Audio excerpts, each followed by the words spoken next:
What's up? Welcome back to the Metalhead Car Show. On September 3rd, 2021, we got Iron Maiden's Senjutsu. Beat the warning, the sound of the drums. Set the beat for the more. But now that's been around for 2 years, I want to look back and see how it's held up and what are my thoughts on it now. Let's get right into it. So Senjutsu came out on September 3rd, 2021. And when this album came out, it probably had one of the best promotional techniques I've ever seen Maiden do. 17 days prior to Senjutsu's release, Iron Maiden released this on their Instagram and other social media stories. I'm running free, I'm running free. And at first people didn't really think much of it until people started noticing this tower in it. So at first this was pretty quiet, but we all started kind of quickly figuring out that this was tied into the t-shirt Bruce is using and some of the promo stuff he was doing, and it was leading to something bigger. And this continued every single day until A, the Dance of Death album cover is shown, but B, we got Writing on the Wall. This had fans so hyped for something new that when Writing on the Wall came out on the Dance of Death day, fans were split on it. Between the Balthazar's Feast concept and almost the black metal album artwork they're kind of using for this, people were not expecting Writing on the Wall. And that's not saying anything bad about Writing on the Wall, but seeing this almost heavy folk song come out compared to what I think we were somewhat expecting left fans divided. I think it made some worry of what this new album was going to be because it's a bit more rock oriented than it is metal. But seeing the reaction fans had to the song once Maiden actually started playing it live made it clear fans were definitely into it.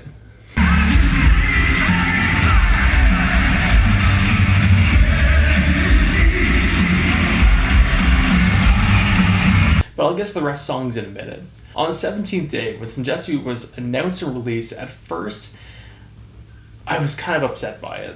Now, I was so excited to see a new album come out, and I was so excited to go and listen to it, but two things caught me off guard. One was the name, Senjutsu, and one was the album cover. I'm completely for Maiden using a Japanese theme.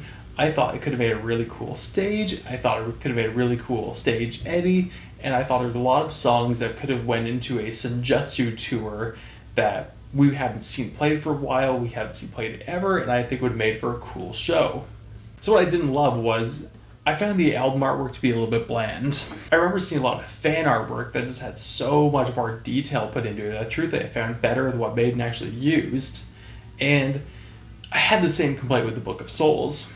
Again, great album, great edit, but not just was there a lot of fan artwork that was a bit better, but there was also a lot of artwork from Maiden that looked kind of better than what we got. Now with the Book of Souls, I've always thought of the idea of going through a ancient Mayan temple that has been lost to society, turning a dark corner and being face to face with the Book of Souls edit. Somewhat terrifying, but I think we could have got more. And the same thing goes for the Senjutsu album cover.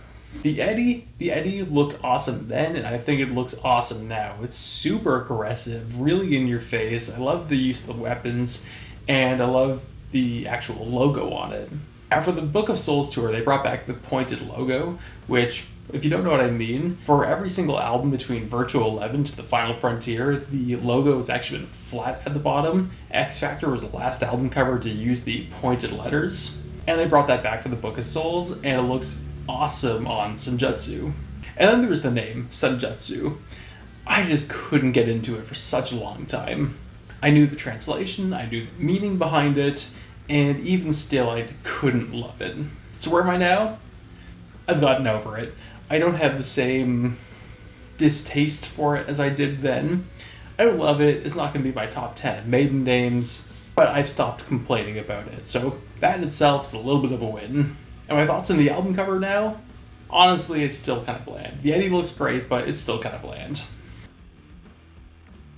And now the songs, starting off with Senjutsu.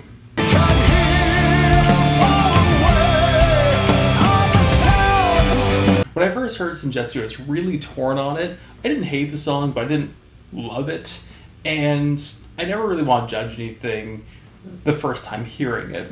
But when I first heard it, I wasn't really into it that much, and I think that was mainly because it was probably the slowest intro song I've seen from Maiden, or at least the slowest since probably Sign of the Cross. Standing alone in the wind and rain, feeling the fear that is growing. Now, despite it wasn't super fast, it was dramatic, and that's kind of a big thing when it comes to a lot of Maiden songwriting, and that's one thing that can make up for speed. And now, 2 years later, I love it. It's usually in my Spotify on repeat. It's probably one of my top couple songs from the album. I love it, and I feel super fortunate that I got to hear it live, which live, they actually been playing that song faster.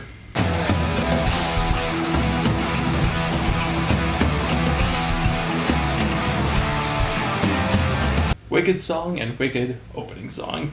Next up, Stratego. Our sun is black, the devil's track, beneath the sea. Stratego really didn't take me much time to get into. I loved it right from the start. I thought it was a fun, short, high-energy song. And I really did love the super shreddy Yannick solo.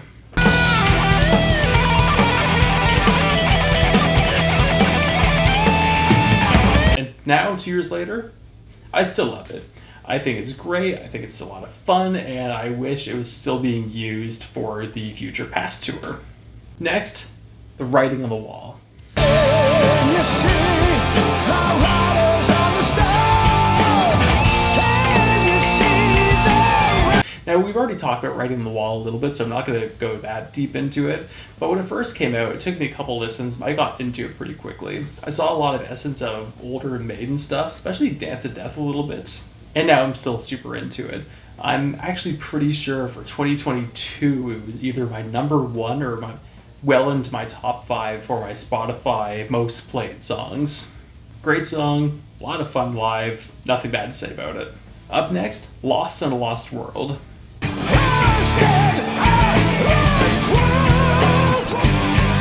When I first heard it, I was really into it.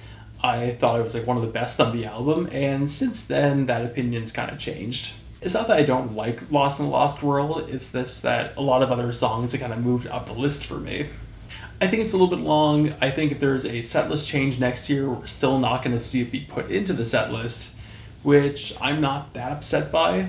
So, it's a great song, but it's probably one of the few that's kind of dropped down a little bit for me, but still, great song. Up next, Days of Future Past.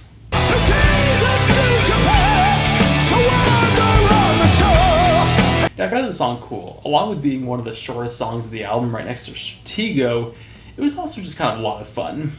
At first, I found the name Days of Future Past kind of hokey and reminded me of X-Men immediately, but that whole mindset's been blown away. It's gone. And now, it's not my top played song. It's probably like right in the middle of the album for me, but still great, still a lot of fun. Next up, The Time Machine.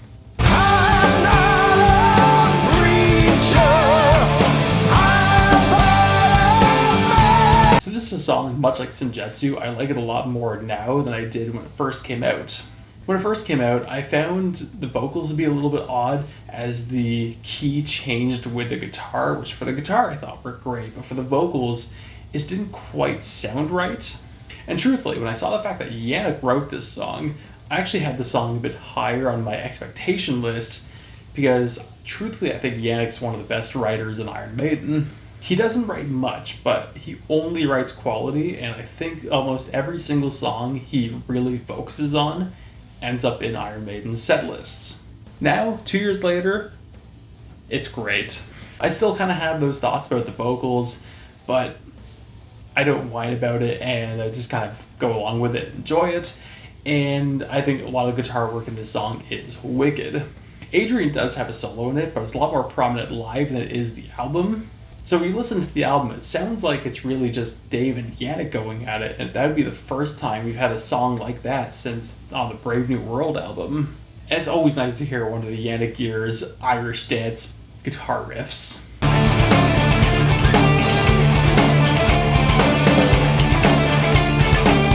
So, Time Machine, excellent. Next up, The Darkest Hour.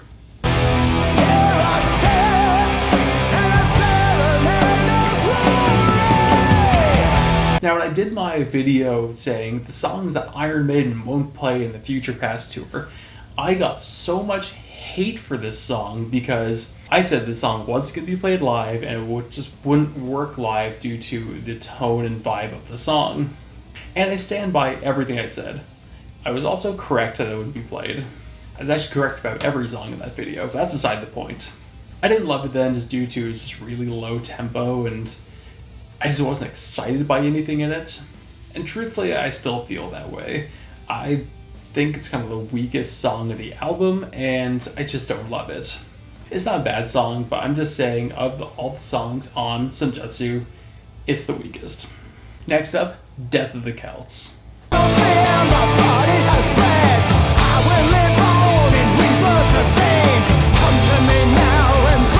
Death of the Celts already had some expectations for it because this song was already compared to the Klansman even before the album came out. And truthfully, that's the exact vibe I got from it. It's a modern Klansman. Not that that's a problem. I thought this song was a lot of fun. It had some cool guitar riffs in it. I thought all the guitar solos were really well done and really showed off what Yannick, Dave, and Adrian are really about when they write solos, and they all seemed really fitting. And I thought a lot of the vocal work, especially in the first half of the song, to be wicked. Complete side point that has nothing to do with the song, but I always thought hearing a Manowar cover of this song would be really cool. Hearing Eric Adams do those vocals would be a lot of fun to hear. Side the point though. I loved it at the Celts then, I love it now, nothing's changed. Excellent song. Next up, The Parchment.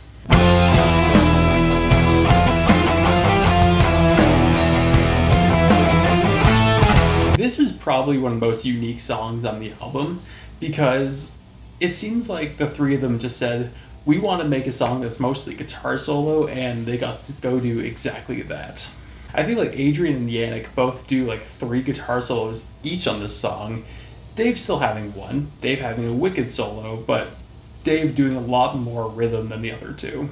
I think this song has some really cool vocal work, and I love the tone of Steve's bass in that intro. This is a song I heard a lot of my friends say Parchment was their favorite, so I kind of scurried off to that song to hear it really early, and I was into it really quickly. I'm still super into it. Awesome song. And last up, Hell on Earth.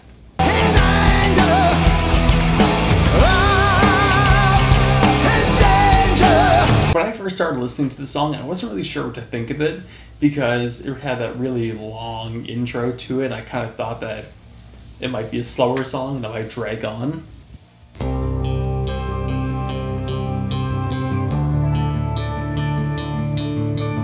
And I was pleasantly wrong. It's really unique because it's a like 11 or 12 minute song that only has one chorus in it, and it's probably one of the coolest choruses Maiden's ever written. I wish I could go back, I'll never be the same again, and I'm so thrilled this thing made its way into the Future Past Tour set list because it's arguably the best song of the album and one of the best songs Maiden's written in a very long time. So has the album held up?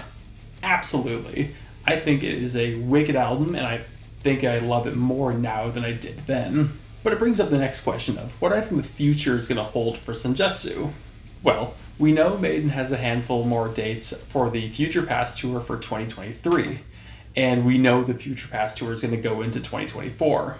But this goes back to what the secret thing Iron Maiden's working on is. I made a video on it. If you want to watch it, go check it out. But it might affect the Senjutsu album quite a bit. Because the theory a lot of fans are kind of leaning on right now is Maiden's going to be releasing a new album late this year, early next year. And if they do, it's going to take the place of Senjutsu for the Future Past Tour. And frankly, I'd be fairly disappointed by that, because if it knocked out all the Senjutsu songs for new songs, as good as they may be, I'd be super disappointed not to hear songs like Hell on Earth. Or if you go watch one of the Metal Pilgrim's videos, I'll tag it below in the description, but he briefly talks about what he sees happening for the Future Past Tour next year, and what he sees happening based on some sources is a lot of Senjutsu being dropped in favor for older songs, which, cool, but also, again, if it means I don't get to hear some of these very particular songs, it'd be super disappointing to me. And as we've, well, unfortunately seen, Maiden tends to drop a lot of these brand new songs for like the next tour, next album tour. No Dance to Death songs on the Matter of Life and Death tour. No Matter of Life and Death once Maiden really started playing more songs from the Final Frontier. No Final Frontier on the Book of Souls. No Book of Souls on, well, the Future Past tour. That last one's not too shocking given Summer in Time was such a huge factor for this tour, but also it continues this trend. And honestly, I think this trend's going to continue for the next album tour. And that means Senjutsu is going to be dropped the moment this tour is done. Now, I do have a theory for 2025 for Iron Maiden, 2025 being the 50th anniversary tour, and I kind of see how they might need to do it. That's going to be its own video. I'm not talking about it here, so stick around. So, to wrap it up and summarize it, I think the Senjutsu album's held up really well. I think it's a fantastic album, not without some of its downers, not without some of its, not flops, but less great songs. But I don't know how it's going to do in the future. Oh no, what do you think? What was your thoughts of Senjutsu when it first came out, and how do you think it's aged? Let me know in the comments. Thank you all so much for watching. Like, subscribe if you enjoyed what you've seen. I post on Tuesday, Thursday, and Sunday, and I'll see you later.